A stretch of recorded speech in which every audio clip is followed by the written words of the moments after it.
उज्जैन की पावन धरा से सनातन धर्म की अलख जगाने वाले परम पूज्य महामंडलेश्वर स्वामी श्री शांति स्वरूपानंद गिरी जी महाराज आज धार्मिक एवं आध्यात्मिक जगत का एक प्रतिष्ठित और प्रेरणादायी नाम है।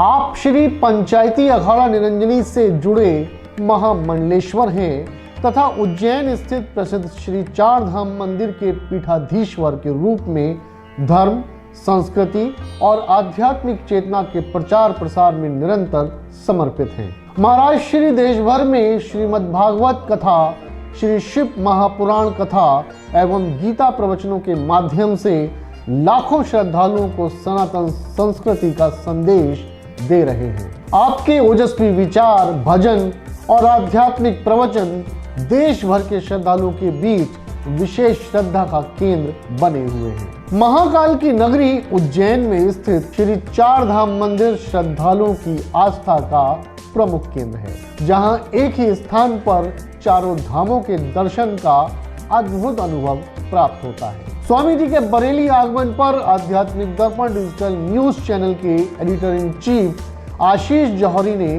कैमरामैन मयंक गुप्ता के साथ उनसे विशेष मुलाकात कर उनके प्रेरणादायी विचारों को श्रद्धालुओं एवं भक्तों के लिए रिकॉर्ड किया। आइए करते हैं उनसे मुलाकात और लेते हैं उनका आशीर्वाद।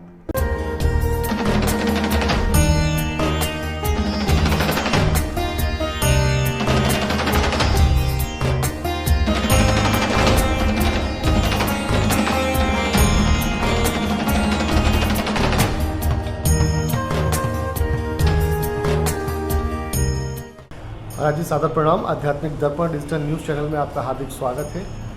बरेली की ओर से और आध्यात्मिक परिवार की ओर से हम आपका हार्दिक स्वागत करते हैं। सबसे पहला सवाल कि उज्जैन से जब आप 18 तारीख से निरंतर यहाँ श्री शिव पुराण कथा का श्रवण लोगों करा रहे हैं, बरेली आकर आपको कैसा लगा?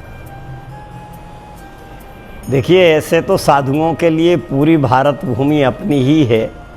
बरेली बहुत धार्मिक प्रवृत्ति के लोग हैं, धार्मिक श्रद्धालु है। सनातन के प्रति धीरे धीरे जो मोदी जी और योगी जी के कारण रुचि बढ़ी है, उसकी दृष्टि से सारा समाज अब धीरे धीरे धर्म, अध्यात्म, मंदिर, दर्शन और कहीं ना कहीं धार्मिकता का परिचय समाज में आ रहा है। एक बदलाव की स्थिति है। और अध्यात्म तो असल में हम लोग कहते ही इसको है कि केवल इंद्रियों से बहिर्मुख होकर संसार के भोगों की तरफ ही भागते रहना, वहाँ शांति नहीं मिलेगी। परांच खानी व्यतन स्वयंभू तस्मात् परं पश्यति नान्तरात्मन। शास्त्र कहते हैं ब्रह्मा जी ने इंद्रियां बहिर्मुख ही बनाई हैं। अब आपको सत्संग से, साधना से, संतों के सानिध्य से इनके अंतर के विषय में जानना है कि इंद्रियां जब हमारी नहीं काम करती हैं नींद आदि में, तब हम क्या होते हैं और मन कैसे काम करता है, मन में चंचलता कैसे अनुभव होती है। तो अंतर की ओर जो ले चलता है उसको अध्यात्म बोलते हैं, और संसार की ओर जो ले जाता है, वो विषयों की ओर जो ले जाता है, उसे भोग बोलते हैं। तो हमारे सबके विषय ये रहते हैं कि मनुष्य केवल इंद्रियों के सुखोपभोग की तरफ नहीं, बल्कि अपने आत्मा के आनंद स्वरूप की ओर लौटे, तभी उसको सुख मिलेगा। तो उसके लिए ज़रूरी है थोड़ी देर सत्संग करना, क्योंकि अपने यहाँ कहा है बिन सत्संग विवेक ना होई। विवेक से तात्पर्य धन कमाने से नहीं है, वो तो सब लोगों को पता है कि किस में लाभ है, किस में हानि है, या संसार चलाना कैसे है, क्या करना है, विषय वो नहीं है। विषय है कि अपने अंतर में जो हम सब जो चाहे कि हम सुखी हों, हमें मृत्यु का जो डर है उससे निर्भयता हो, तो वो बिना अध्यात्म के नहीं आती है। और इसलिए परीक्षित जी को कह दिया था सुखदेव जी ने कि तुम तो राजन मनुष्यति पशु बुद्धि में इमाम जाइए, वसु बुद्धि में मत जियो। दोस्तों, एक और बताऊं कि स्वामी जी सनातन धर्म के प्रचार प्रसार के साथ साथ सामाजिक कार्यों से भी बराबर निरंतर जुड़े हुए हैं। यही नहीं, कोरोना काल का मुझे याद है, कोरोना काल में आपने तमाम प्रधानमंत्री की अपीलों को में अपना समर्थन भी दिया और निरंतर सेवा भाव से भी जुटे रहे। कैसा समय था महाराज जी जब एक कोरोना काल का समय आया, धरती त्राही त्राही कर रही थी और उस समय आपने निरंतर सेवा भाव से जिस तरह से सेवा की है वो तुल्य। हाँ, वहाँ हमने अपने आश्रम में भी लगभग नित्य 2000 लोगों का भोजन बांटा है और दवाइयाँ बांटी हैं, आटा दाल बांटा है। और प्रधानमंत्री का तो अभी भी उनकी अपील का आज भी हम ये कहते हैं कि भाई आदर करना सीखो, इसलिए कि देश का प्रधानमंत्री अगर अपने हित के लिए कुछ कह रहा है, समाज हित के लिए कह रहा है, देश हित के लिए कह रहा है, तो उसका हम सबको आदर करना चाहिए। और उसी के दृष्टि से हम लोग यहाँ पहले ये तय था कि हम अपनी गाड़ी से आएंगे, क्योंकि इतने लोग थे तो रिजर्वेशन नहीं मिल रहे थे। लेकिन कैसे तैसे भी हमने पेट्रोल बचाओ योजना के अंतर्गत ट्रेन में रिजर्वेशन कराए और ट्रेन से आए यहाँ। तो मुझे ये लगता है कि जो देश हित में हो वो कोई भी कहे, उसको साधु संत तो मानते ही हैं, समाज को भी मानना चाहिए।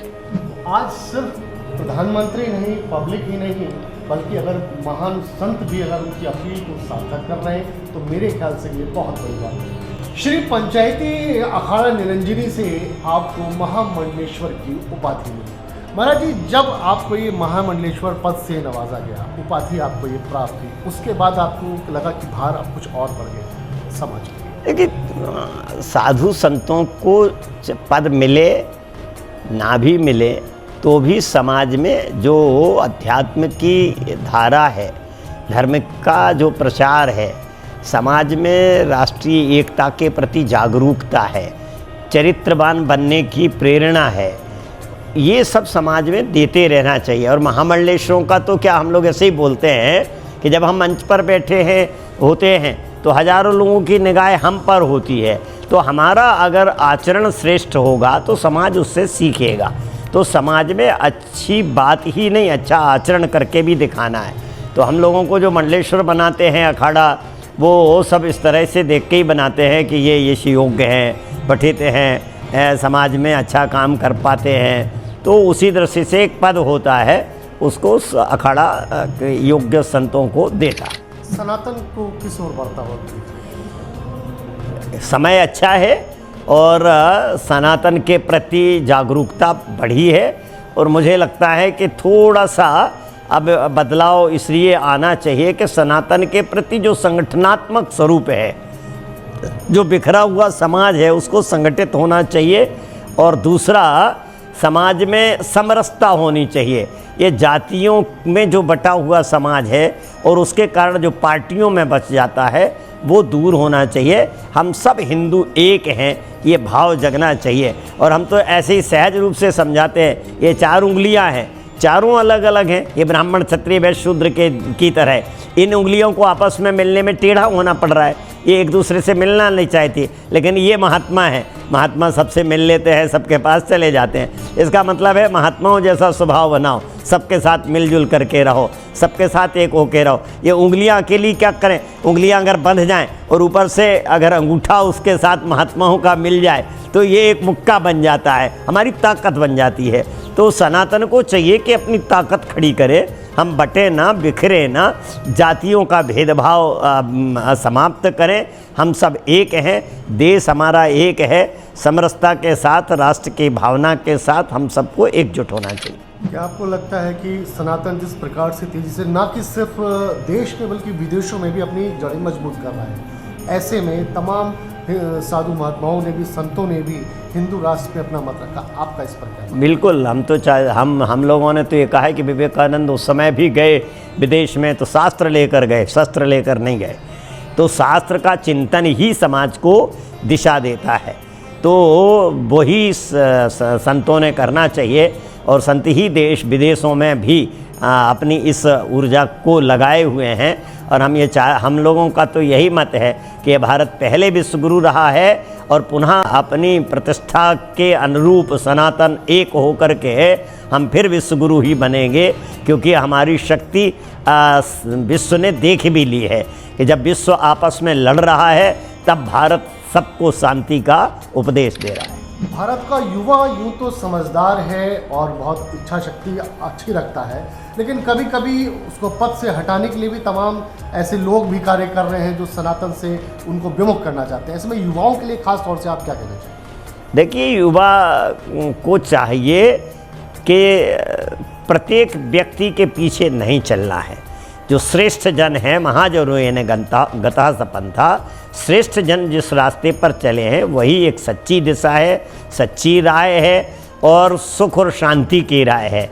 आप वैज्ञानिक चकाचौंध के कारण और थोड़े से लाभ के लिए किसी के साथ अगर भटक जाते हैं तो वो आपके जीवन को नष्ट कर देता है और अपने जीवन और चरित्र सबको ख़त्म करके समाज में जीना श्रेष्ठ नहीं है। मैं समझता हूँ कि युवाओं को चाहिए कि वो विवेक की लाइट अपने पास रखें। विवेकानंद ने कहा था, मुझे 100 युवा एक जैसे मिल जाएं, मैं इस देश में क्रांति ला दूंगा। युवाओं को चाहिए कि वो आदर्श पुरुषों के बताए हुए श्रेष्ठ मार्ग पर चल के अपने जीवन को उज्जवल बनाएं। सनातन को और हम किस प्रकार से बढ़ा सकते हैं? या परिवारों में अगर कहा जाए तो बुजुर्गों में खास तौर से देखा जाता है कि बच्चों में संस्कार के रूप में आज बहुत कमी है कि हम अपने सनातन की उनको जो संस्कार है वो देने में थोड़े विमुख है, पीछे रह गए हैं। वो हम लोग भी ये महसूस करते हैं कि लोगों को ये धारणा बनी हुई है कि सत्संग तो बूढ़े लोगों के लिए होता है, युवा उससे दूर है। बल्कि हम ये कहते हैं कि राम जी गुरु विश्वामित्र के साथ जवानी में निकले हैं घर से। इसका मतलब है कि जिसकी जवानी अच्छे पुरुषों के साथ, श्रेष्ठ कर्तव्यों के साथ चलती है, उसका बुढ़ापा सुधरता है। अगर हमारी जवानी भटक जाएगी तो हम कहीं के ही नहीं रहेंगे।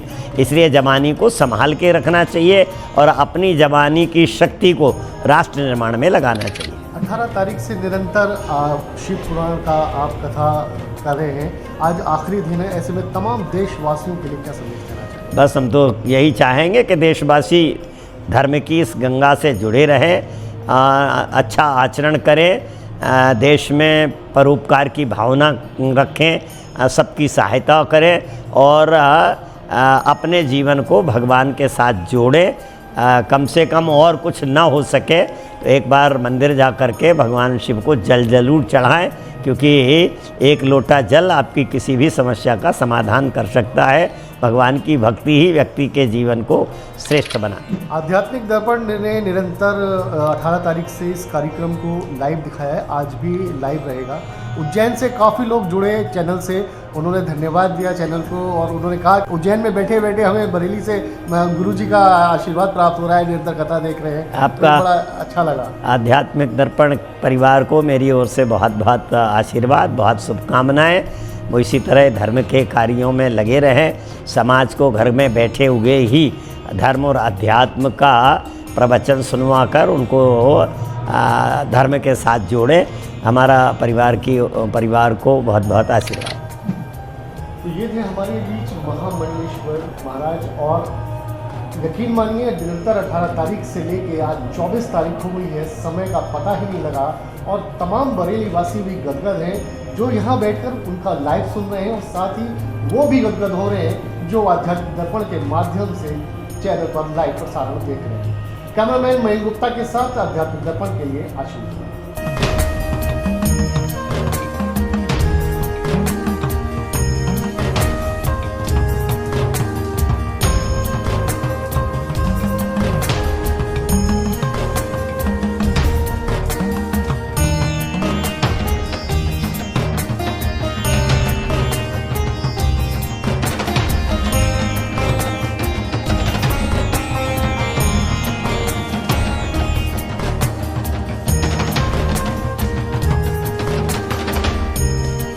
कार्यक्रमों को लाइव ऑफ डी लाइव करवाने हेतु आज ही संपर्क करें 9837019191।